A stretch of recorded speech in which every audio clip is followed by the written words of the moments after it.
be presented by Dr. Vineetha Vijayan, who will be talking on biomarkers in early response to anti-VEGF in pigment epithelial dermatitis.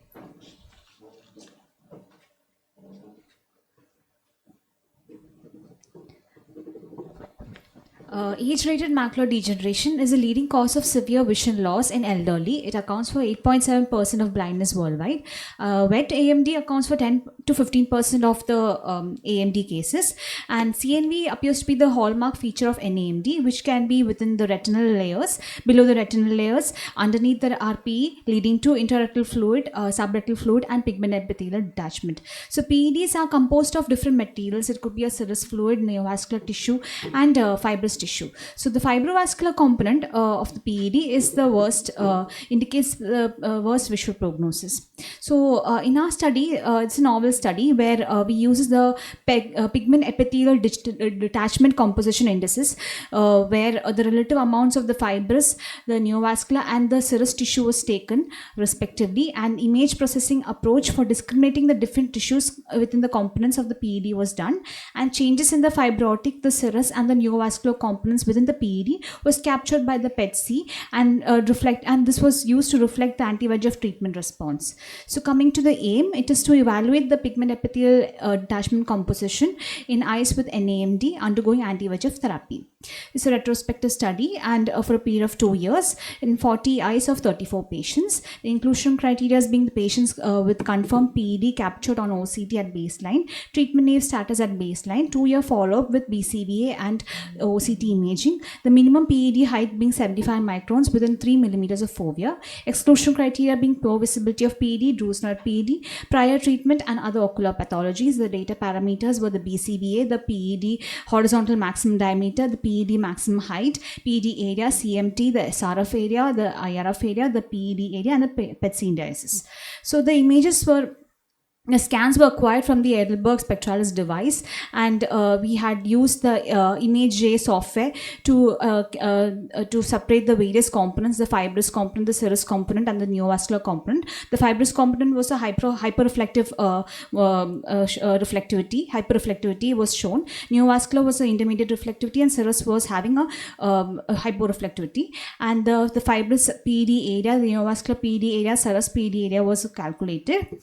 And coming on to the results, out of the 40 eyes of 34 patients, 70.6% of them were females and 29.4% were males, with a mean age of 75.08. The best corrected vision, as we had calculated from baseline, 3 months, 6 months, 12 months, 18 months, 24 months following the anti-VEGF therapy, showed an increment throughout the 24 months period. However, it was not statistically significant. The CMT showed a statistical change from 329 to 215 micrometers. The subretinal fluid showed a significant change from 0.13 millimeter square to 0.03 millimeter square. The PED maximal height was having a decreasing trend throughout the period, which was statistically significant. The PET-C fibrous component had an increasing trend throughout the period. The nil significant parameters being the PED horizontal maximum diameter area, the neovascular component, and the serous component. So the number of total injections that were taken were 13.38. There was an improvement in visual acuity with increase in the anti-VEGF injections throughout. The change in the PET-CF through 24 months showed a weak positive correlation with the number of anti-VEGF injections. So the PET-CF showed an increasing trend that correlated with the positive correlation because there was a BCVA improvement, and the neovascular and the serous component had nil significance. So PET-C may be used for prognosticating and treatment management. PET-CF had an increase as the proportion of the PED space became less composed of the serous and the neovascular tissue, which was reflected by the decrease in the PET-C-S and the N component. So this case supports the PET-C's use as a predictive biomarker for fluid recurrences. Coming on to the studies, Jawahari et al. Found that the anti-VEGF therapy in treatment-naive patients led to flattening of PD, but had no correlation with the visual outcomes. Smid et al. Also had, they showed the presence of PED had a minimal impact on the visual acuity. In our study, the reduction of PED corresponded to the increase in the PET-CF indices, resulting in a better visual acuity. In another study by Smid and Forth et al. Evaluated the PED area, location, volume, had no correlation to the visual acuity. Ching et al. Looked at the PED morphology, including the height, width, volume. They had no correlation with the visual acuity. However, in our study, the PED area was reduced following administration of anti-VEGF therapy over the period of 24 months, but was not statistically significant. So many of the patients had persistence of disease activity even after improvement of the treatment. There was an increase in the PET-CN and decrease in the PET-CF at 6 months interval, and continued anti-VEGF injections in patients likely led to the resolution of the serous fluid corresponding to stabilization of the PET-CS after 12 months. So this postulates that the role of PET-C as a clinical predictor for visual outcomes and disease activity. So in a nutshell, the positive biomarkers for good response following anti-VEGF were the increase in the PET-CF, the decrease in the PED maximal height, reduction in the CMT, reduction in the SRF area, and the negative biomarkers were the increase in the PET-CS and the PET-C, increase in the PET-CN. So this study provides a longitudinal analysis of the novel OCT imaging biomarkers generated through the automated image modalities, quantifying the fibrous, neovascular, and serous components. So PET-C has a role as a biomarker for visual outcomes and disease activity. Quantification and characterization of the tissues within the PED provides an additional matrices for clinicians to assess treatment response and aid in appropriate management. Limitations were the quality and the variability of images, and the image processing algorithm used extracts intensity informations on per pixel basis, thus making this a microscopic structures difficult to capture on OCT. The presence of differences in the image quality and resolution between OCT devices was also one of the limitations. Thank you for the kind attention. What was this algorithm which you were talking about? Is that the automated algorithm? So we use the ImageJ software, Okay. and we calculated the PED indices based on the ImageJ software. So we had set in the patients with hyporeflective as the fibrous component, hyporeflective as a serous component, and intermediate was the neovascular component. This was a custom-made software. Yes. Using which ImageJ software. image?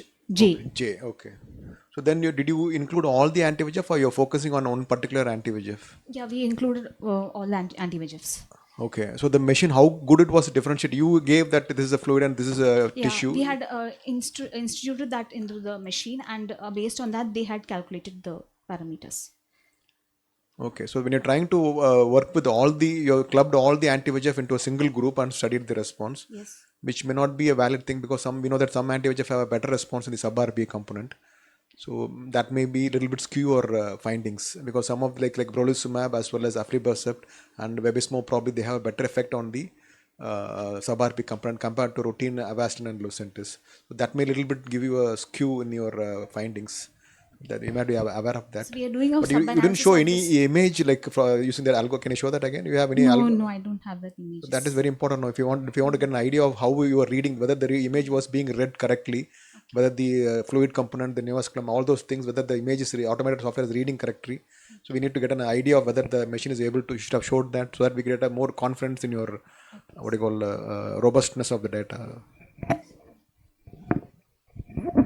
And I just have a very naive question. So, when you know that there can be multiple components in pigment epithelial attachments, how do you qualify all these biomarkers which has been viewed individually for positive and negative trends?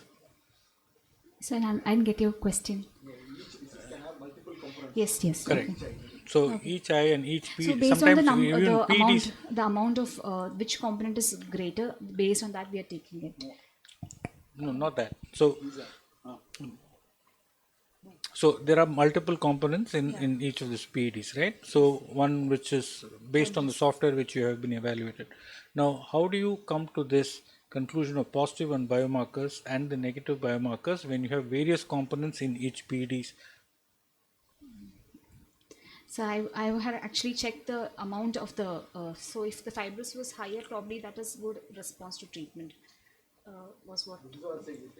What the present data, we are not confident that everything has happened in Sometimes this combination of everything, actually is independently how you. I also just, if you have showed some pictures to show like pictures of how the software data about each component, we'll have more confident data we are presenting. So you just put numbers, and the way you assess this is not open, like not a like routine image software which is available for everybody, so you know what you are talking about. You are presenting something new, and we are not aware of that, so it doesn't give us confidence on the data we are